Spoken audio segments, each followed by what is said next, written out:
9 things I wish I knew when I first started working out 9 years ago.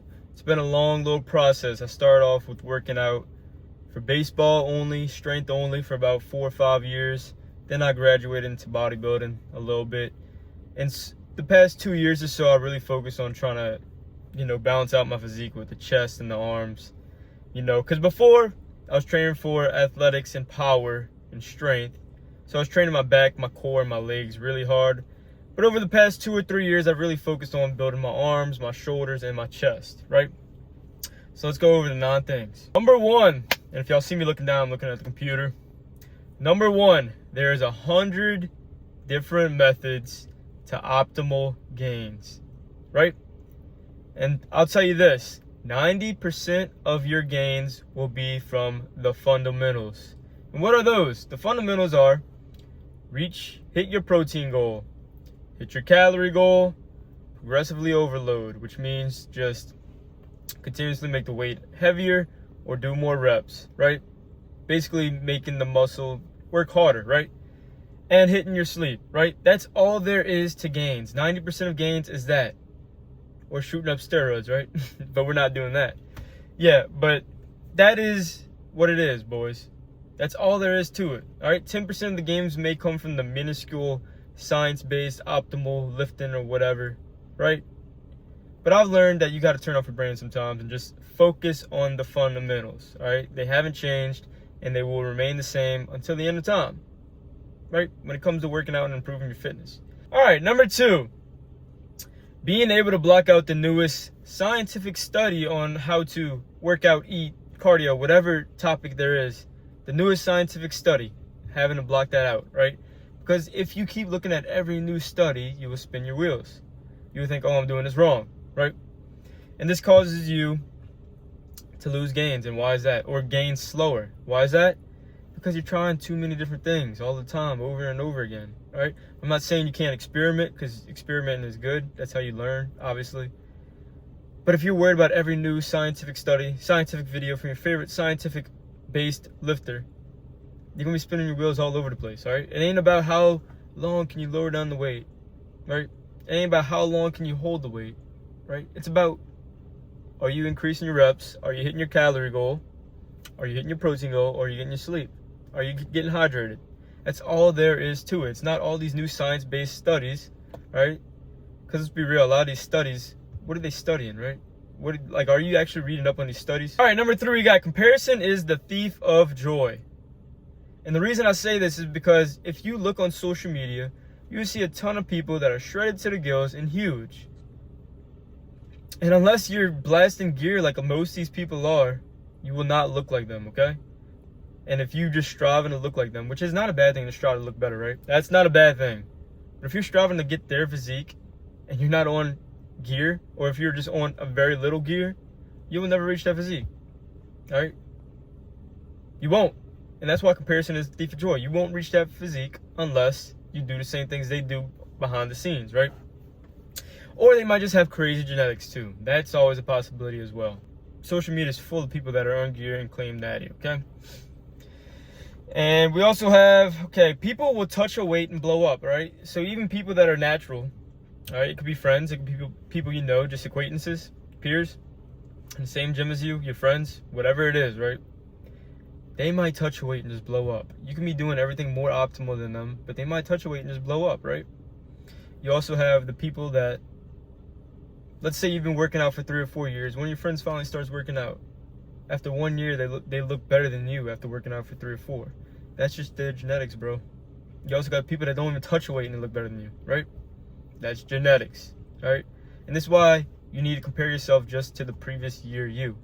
If you look at your own physique year after year and compare it, and you know you've been eating right, sleeping right, working out, progressively overloading, you're making progress, and that's what you compare yourself to, all right? You compare yourself to yourself, because who has the same genetics as you, right?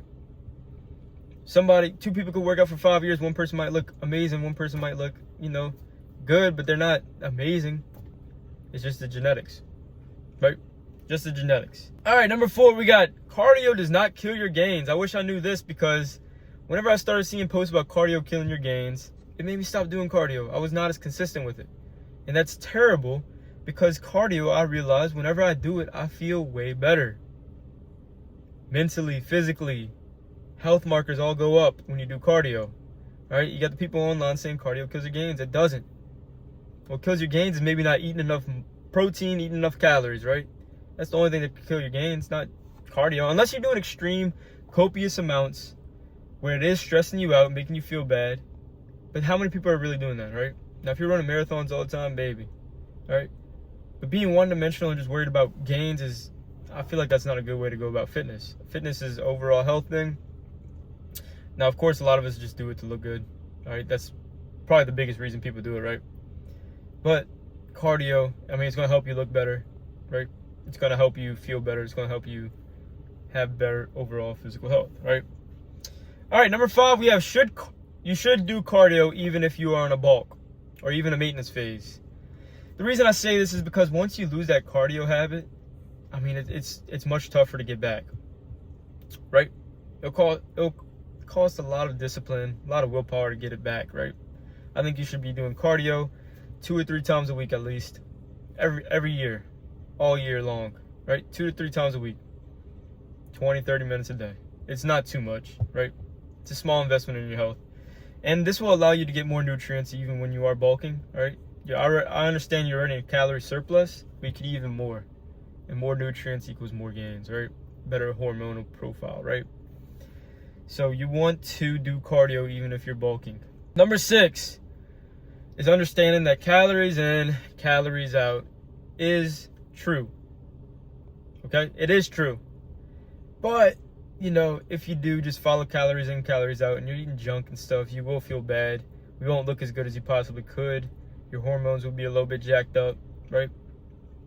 So calories in, calories out is true for body composition when it comes to losing weight or gaining weight. But when it comes to, you know, maybe how good your skin looks or how good you feel, calories in, calories out is not good metric. Quality nutrition is what you need, right?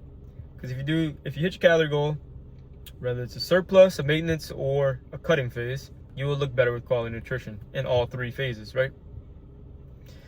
Quite simple. Number 7, we have most people are clueless on how fitness works, all right? And you don't realize this until you actually talk to normal people that aren't into this space, right?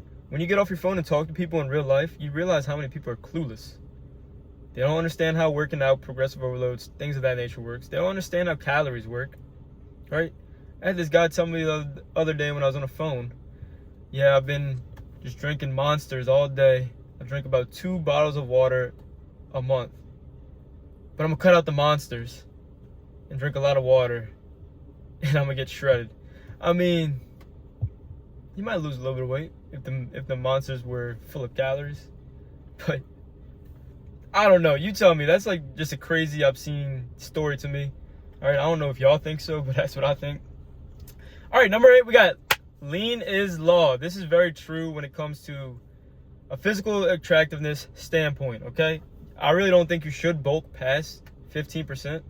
I think if you're in a bulking phase, you should get to about 15% and stay there for a while, all right?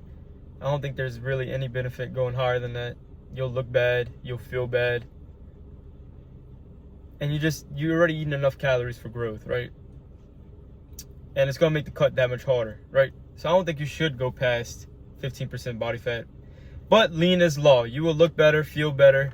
Everything about your attractiveness will go up when you get to below 12%, but ideally like 10%, right? And number 9, we have proper bulks to 15% are necessary to put on size, okay? The reason I say that is because I would not have as much size as I do now if I haven't been through phases of bulking or just maintaining 15% body fat. Because all that excess calories were being built with my muscle during that time phase. If you're trying to stay 10 to 12% year round, you will most likely put on some mass, but it will not be as efficient, maybe not as easy than if you just got the 15% and then maybe cut to 12 to 10% every 6 months or so, right? That is 9 things I wish I knew 9 years ago when I started my fitness journey. If you're interested in joining my school community, the group is down below. It's called The Outliers, and we talk about fitness and things of that nature Also have an aesthetic physique guide in that group. And we also have attractiveness guide in that group. And we have multiple other things, fat loss strategies, all things, nutrition, all types of different things in that group. If you're interested, down below. I'm out. Peace.